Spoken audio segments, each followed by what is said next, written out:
여러분 안녕하세요. 해인학당의 유순복입니다. 반갑습니다. 오늘은 최호의 황학로 감상해 보시겠어요? 누를황, 학학, 누각루 해서 황학이라는 이름의 누각이 되겠습니다. 황학루는요, 중국의 무창에 있는 황곡산에 위치하고 있는데 황색으로 칠을 한 5층 누각입니다. 높이는 51m로서 한수 강변의 야산에 우뚝 솟아 있어서 아래로는 양자강이 보이고 또 맞은편에는 한양이라고 하는 도시가 보이고 또 그 강 가운데에 앵모주라고 하는 성을 한눈에 휘돌아볼 수 있다는 점으로 아주 뛰어난 경관을 가지고 있는 누각으로 알려져 있습니다. 악양루와 등왕각과 더불어서 강남의 3대 누각의 하나입니다. 그래서 내노라하는 시인들이 이 황학루에 대한 작품을 써서 더더욱 이 황학루가 천하절경으로 평가되어 왔습니다. 이 화면에 보이는 것이 당송대의 황학루에 대한 작품을 쓴 문인 13명 중 최호를 비롯해서 200, 백거의, 가도, 육유 등등 9명을 새긴 도자 벽화입니다. 눈앞에 아름다운 경치가 있어도 말을 못했는데 최호가 제목을 지어 쓴 시가 저 위에 있구나 라고 이백이 쓴 이 구절로 인해서 이 최호의 황학루는 더 빛을 발하게 되었죠. 최호라는 인물은 하남성 사람인데 진사에 합격한 후에 태복시승을 시작으로 벼슬을 하긴 했지만 높은 벼슬까지는 올라가지 않았다고 해요. 황학루라고 하는 훌륭한 시를 남겼음에도 불구하고 그에 대한 기록이 별로 없는 것으로 보아서 그 작가의 그 훌륭한 글들은 전해지지만 그의 행적은 전해지지 않는다는 유문무행의 대표적인 인물로 손꼽힙니다. 주로 악부시나 인간에 도는 가사들을 주로 채용해서 시를 썼다고 하는데 초기에는 부염하다고 해서 좀 화려하고 부드러운 시를 쓴 것에 비해서 말년으로 갈수록 웅원하고 고고한 기지가 보이는 시를 지었다고 전해집니다. 시의 형식은 한 구에 7자로 수연, 하면, 경연, 미연 해서 4개의 연으로 구성되어 있는 칠언율시입니다. 각 연의 끝자를 누각루, 근심할 유, 섬주, 근심수 해서 우로 운을 맞췄습니다. 그럼 먼저 내용 읽어보죠. 옛사람은 이미 황학 타고 가버리고 이 땅엔 그저 황학루만 남았구나. 황학은 한 번 가서 다시 돌아오지 않는데 흰 구름만 천년토록 유유히 떠다니네. 비갠 강가에 한양숲은 또렷이 보이고 향긋한 풀은 앵모섬에 우거졌구나. 날 저무는데 고향 가는 관문은 어디매뇨.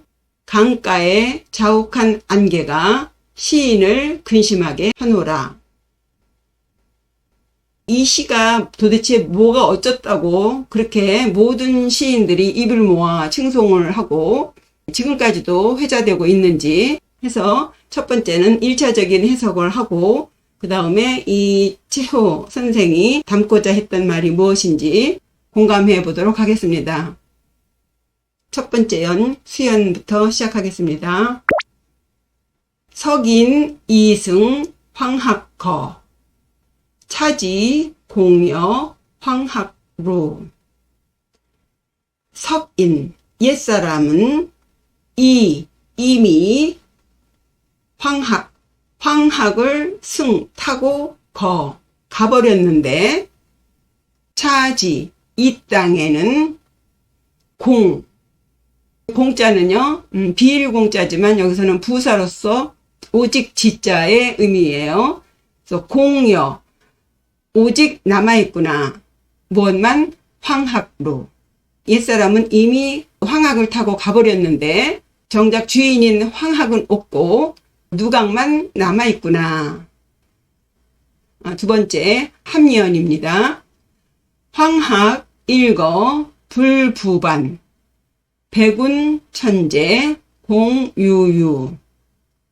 황학 누런 학은 일거 한번 가버리고서는 불부반 안일불자의 요 부자는요 동사로는 돌아올 복귀하다의 복자인데 여기서는 돌아올 반자의 앞에서 부사로서 다시라는 의미예요. 그래서 불부반 하면 다시 돌아오지 않는다.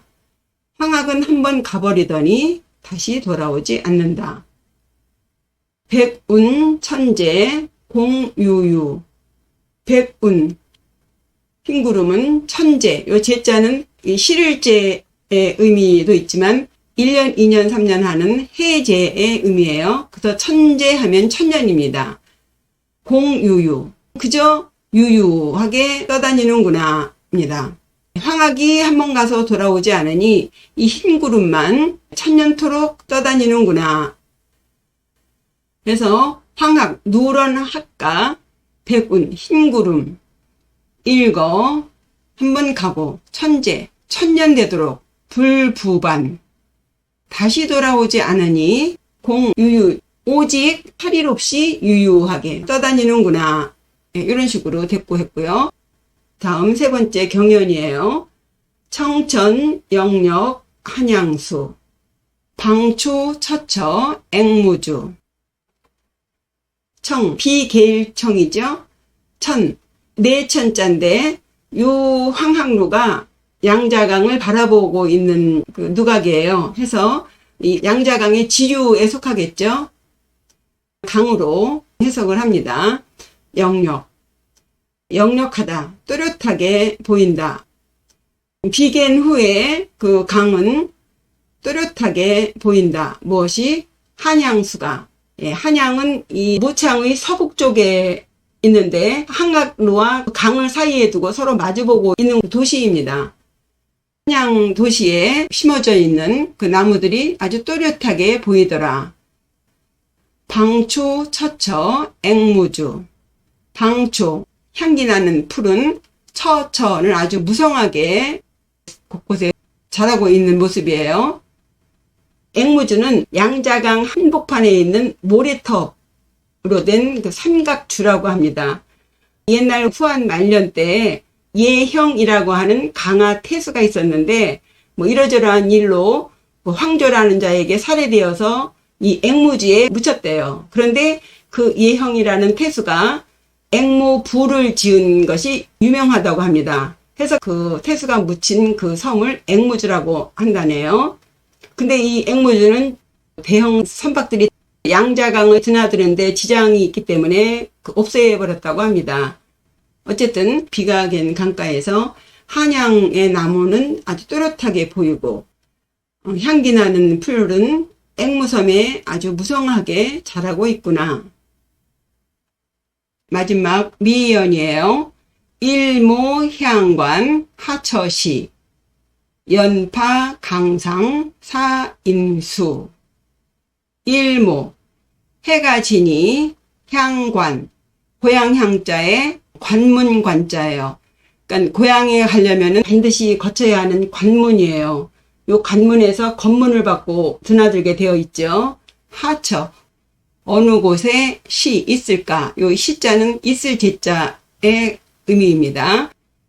해가 지니 고향 가는 관문은 어느 곳에 있을까? 연파 강상 사인수.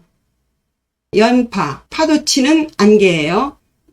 강상 강가에 있는 연파 물결처럼 자욱한 그 안개가 사인수 사인 사람으로 하여금 수 근심하게 하는구나 입니다. 그래서 1차적인 해석으로는요. 이 작가가 그 황학루에 와서 주변 경관을 다 돌아보고서 이제 집에 갈 걱정을 하는 그런 시입니다. 도대체 이 시가 왜 그렇게 유명하다고 200조차도 자기는 이 황학루에 대한 시를 체호보다 더 잘 쓸 수는 없다고 붓을 던졌다는 거 아닙니까? 해서 때 엄우라고 하는 시인이 창랑시화에서 당인 칠언율시, 당나라 시인이 쓴 칠언율시 중에 마땅히 이제호 황학루, 제호의 황학루를 위제1, 제1로 삼는다 라고 말했다시피 그 이외에도 많은 내노라 하는 시인들이 황학루에 와서 시를 지었지만 이 시보다 더 좋은 시가 없었다 해요. 그럼 기본적인 내용을 바탕으로 이 시의 숨은 뜻을 읽어보도록 하겠습니다. 일단 이 제목이 황학루죠. 노란 학이에요. 학하면은 동양사상에서는 그 정령위라고 하는 그 선비가 천년의 공부 끝에 신선이 되어서 학으로 변신해서 나타난 것이 천년학이지요. 그런 식으로 이 학하면은 신선의 상징입니다. 그리고 후대에 와서는 또 십장생 안에 포함되면서 장생불사의 상징이 되죠. 거기다 황자가 왕의 색이에요. 그러니까 이 황학이 의미하는 바가 인간이 바람하지 않는, 되고 싶어 하는, 혹은 자기가 되지 못한다면 그런 상징물이 오기를 기다리는 의미를 가지고 있죠. 그것을 유념하고 읽으셔야겠습니다. 그리고 또 잠깐 시를 이해를 돕는 차원에서 사무엘 비케트라는 작가가 지은 고도를 기다리며 라는 연극이 있어요. 고도라는 말은 고는 그 영어로 God 있죠. 신. 그리고 도는요. 불란서어로 신이 듀입니다. 그래서 God 듀를 고도로 바꿔서 신을 기다리며 고도를 기다리며 라는 연극 작품이에요. 이 작품으로 인해서 노벨상까지 받은 사람이에요. 이 고도를 기다리며 내용하고 이 시가 의미하는 바가 비슷해요. 말하자면 시에 대한 사람의 양상을 두 가지로 나누어서 하나는 마치도 예수 재림을 기다리는 신도들처럼 언제고 신은 온다. 낙관적으로 신을 기다리는 사람과 신은 오지 않는다. 신은 없다. 인간이 할 수 있는 것은 아무것도 없다. 하면서 nothing to be done 이라는 말을 되풀이하는 비관론자. 이 두 명의 주인공을 등장시켜요. 그러니까 이 인간은 반드시 죽게 됨을 알면서도 영혼에 대한 환상을 품고 다가올 미래에 대해서 희망을 품는 부조리하면서도 모순적인 그 인간의 이중적인 본성을 말하고 있는 거예요. 독일의 철학자인 니체가 말했다시피 영혼을 추구하면서도 또 찰나에 목매는 그 인간적인, 너무나 인간적인 그런 이중성을 황학루에 표현했다는 거예요. 그럼 도대체 뭘 어떻게 말했길래 그런지 보시죠. 석인, 이승, 황학거. 석인, 옛사람이에요. 체호가 당나라 때의 사람인데 그 옛날 사람이 어떤 사람이었느냐. 이 석인을 알려면 황학루가 어떻게 지어졌는지를 아셔야겠죠. 이 황학루는 도교의 성지에 속합니다. 원래 위촉 삼국시대 때 오나라 왕 송건이 유비의 총나라와 싸우기 위해서 군사적인 목적으로 서산의 서쪽 기슭에 있는 황부산에 세운 누가 이 황학루의 모체라고 해요. 이후에 내려오는 이야기 중에 하나는요. 그 총나라의 제상이었던 비위라는 자가 신선이 돼서 황학을 타고 가다가 잠시 이 누각에서 쉬었다 갔다고 하고 또 자한이라고 하는 선인이 황학을 타고 여기를 지나갔다고 되어 있는데 그 전설 따라 삼천리 같이 내려오는 또 하나의 이야기가 있습니다. 옛날에 신씨가 운영하는 술집이 있었는데 하루는 그 술집에 누추한 젊은 사람이 들어와서는 한 달을 외상술을 먹더래요. 그 술집 주인은 아무 대거리를 하지 않고 올 때마다 기꺼이 술 한 잔씩을 주곤 했답니다. 그러던 어느 한 달쯤 되던 날 그 사람이 먹던 그 귤 껍데기를 가지고 그 벽에다가 황학을 그렸다고 합니다.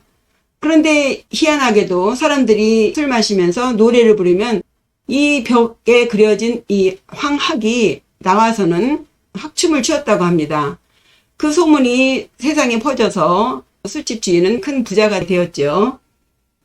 이후에 이제 한 10년쯤 지났을 때 그 선비가 다시 찾아왔대요. 그리고는 피리를 꺼내서는 몇 곡 부는데 갑자기 하늘에 흰 구름이 자욱하게 끼더니 그 벽에 그려져 있던 그 학이 날아와서는 그 선비를 태우고 하늘로 날아가 버렸다고 합니다. 해서 주인이 다시 오지 않는 그 신선을 기리기 위해서 황학루를 크게 지었다고 하는 이야기가 내려오고 있습니다.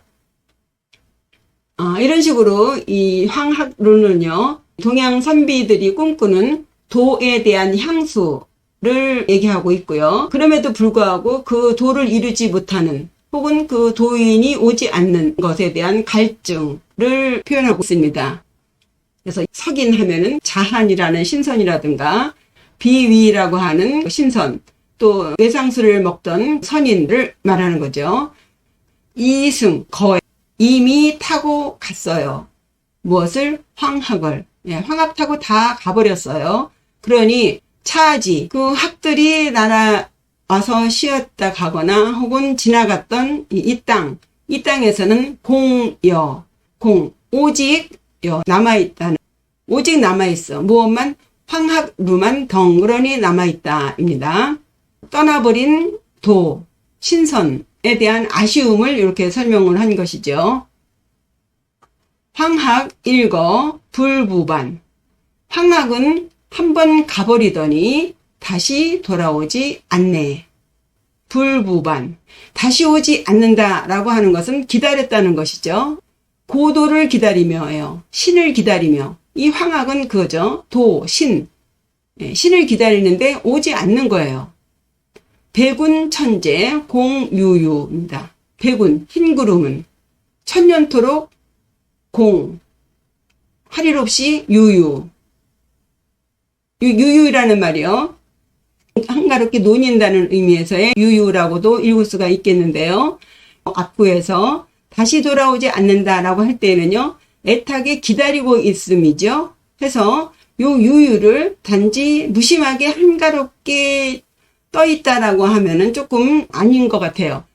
요 유자에는요, 요게 사람 인자에다가 요 몽둥이 칠 복자고 가운데는 이제 그 몽둥이 같은 사물일 것 같고요. 밑에는 마음심자인데 요 위에 유자는요, 회초리를 맞는 모양자예요. 그래서 매를 맞는 노예의 마음이에요. 그래서 이 유자에는 기본적으로 근심하다는 뜻이 있습니다. 그래서 이 유유는 오지 않는 황학을 기다리면서 이 백운이 흰 구름이 천년토록 근심하는 거예요. 이제나 오려나 저제나 오려나 해서 저는 이 유유를 DM 문자 보낼 때 마음이 안쓰럽거나 좋지 않은 표현할 때 유유해서 보내잖아요. 저는 그걸로 해석하겠습니다. 그리고 이 백운인데 구름이라는 것은 하나 달을 가리는 것이죠. 공부하는 사람에게는 마군이라고 했어요. 방해꾼. 불이라고 둘이 아니라고 하듯이 깨달음에는 방해꾼이 필수적인 것이죠. 방해꾼이 없는 깨달음은 없지요. 방해꾼을, 마군이를 극복해 가면서 깨닫는 것이기 때문에 이 황학, 깨달음을 상징하는 이 황학에는 백운은 커플입니다. 그러니까 이 구름이 이 황학이 오기를 오직 천년을 근심하는구나. 이제나 오려나 저제나 오려나. 그리고 또 유자가 이 미연에서요, 맨 끝에 근심 숫자 같은 의미라고 저는 보겠습니다. 그래서 이 작가는요, 두 가지를 근심하는 거예요. 인간의 한 면에서는 신선이 되고 싶어 하는 것, 혹은 도를 기다리는 그런 근심과 요 다음 이 수는 반전으로 지금 설명이 들어갈 건데, 인간으로서의 근심 말하는 거죠. 그러면 세 번째 경연이죠.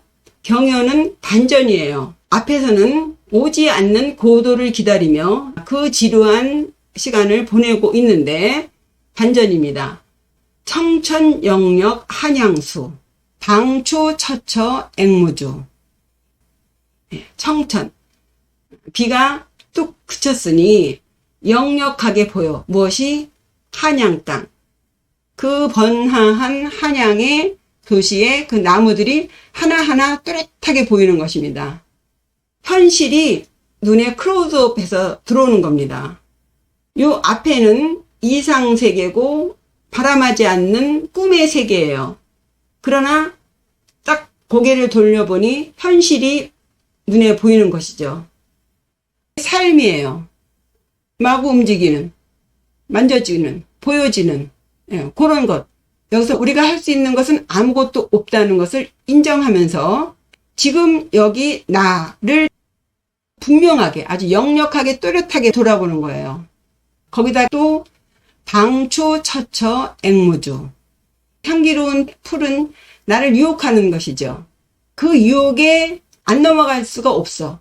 넘어가지 않을 수 없는 향기로운 풀이 앵무섬에 아주 무성하게 자라고 있어요.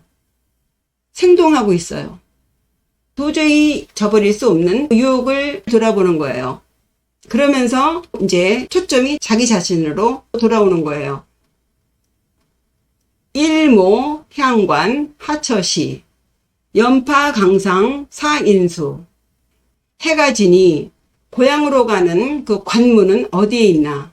강가에 깔려있는 자욱한 안개가 시인으로 하여금 근심하게 하는구나. 옛날에 신선이 놀았던 황학로, 신선이 황학을 타고 지나갔던 황학로, 이러면서 그 신선에 대한 향수, 그 도에 대한 로망, 이런 것에 젖어 있다가 어느 순간에 다시 현실로 돌아와서 자기 갈 길을 돌아보게 되는, 이것이 인간적인, 너무나 인간적인 인간의 이중성을 지금 말하고 있는 것이죠. 이것이 이 시의 키포인트예요. 지금 황학이고 뭐고 지금 당장 해 떨어지기 전에 집에 가야 되는데 지금 날은 저물고 안개는 자욱하고 야 이거 큰일 났네 이거예요. 땅의 흙을 밟고 사는 한은 어쩔 수 없는 인간이 벗어날 수 없는 현실, 그것을 이 최호가 아주 여실하게 보여줬다는 거예요. 두 가지를 다 갖고 싶어하는 논리에 맞지 않는 부조리함, 인간. 그것을 이 시로 표현했다는 것으로서 이 이상의 시가 없다 이거죠. 기가 막힌 것이죠. 그죠?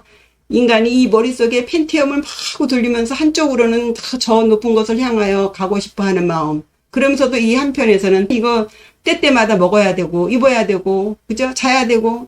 인간이 그 끊임없이 이 정신적으로 갈등하는 그 부분을 한편의 여행 기록처럼 이렇게 덤덤하게 쓴 것이 최고의 일품이다고 하는 거죠.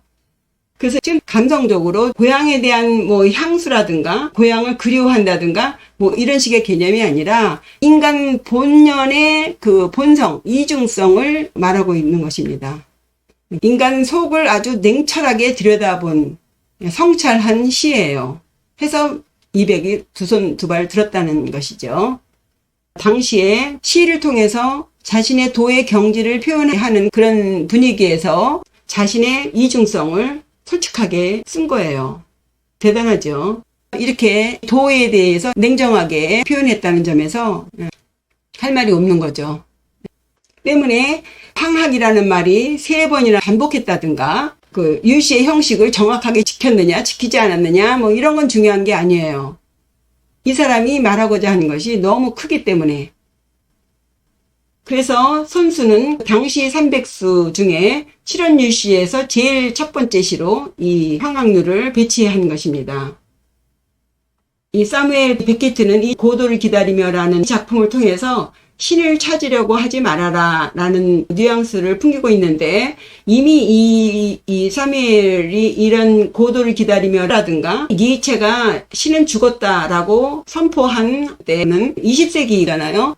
인간 이성이 너무 발전했기 때문에 인간이 신을 생각하며 신을 기다리는 것은 이성적으로는 합당한 세상이 아니죠. 그러니까 벌써 700여 년 때 당나라 때 이런 인간의 부조리함, 인간의 이중적인 본성을 이 시로 읊었다는 것이 이 시의 관건이에요. 그럼 이 해석을 바탕으로 음미하면서 한번 같이 읽어주세요. 석인, 이승, 황학허. 옛사람은 이미 황학을 타고 갔으니 차지 공여 황학루. 이 땅에는 오직 황학루만 남았구나. 황학 일거 불부반. 황학은 한 번 가서는 다시 돌아오지 않는데 백운 천재 공유유. 흰 구름은 천년이 다 가도록 할 일 없이 떠다니는구나. 청천 영역 한양수. 비갠 강가는 한양의 나무가 또렷하게 보이고 방초 처처 앵무주. 향기로운 풀은 앵무섬에서 무성하게 자라는구나. 일모 향관 하처시. 해 지는데 고향 가는 관문은 어느 곳에 있는고. 연파 강상 사인수. 강가에 안개 자욱하니 시인으로 하여금 근심하게 하는구나. 예, 이것으로 최호의 시 황학루 읽어보셨는데요. 더 좋은 해석이 있으시면 댓글로 알려주세요. 공부에 많은 도움이 되시길 바랍니다. 제가 이렇게 아주 형이상학적인 얘기 하다가 갑자기 구독과 좋아요 눌러주세요 이런다고 하시는데요. 많은 분들에게 공감시켜 드리는 게 저의 공부고 또 저의 복직기거든요. 그러니까 주위 분들에게 많은 공유 부탁드립니다. 구독과 좋아요, 댓글 잊지 마시고요. 예, 감사합니다. 안녕히 계세요.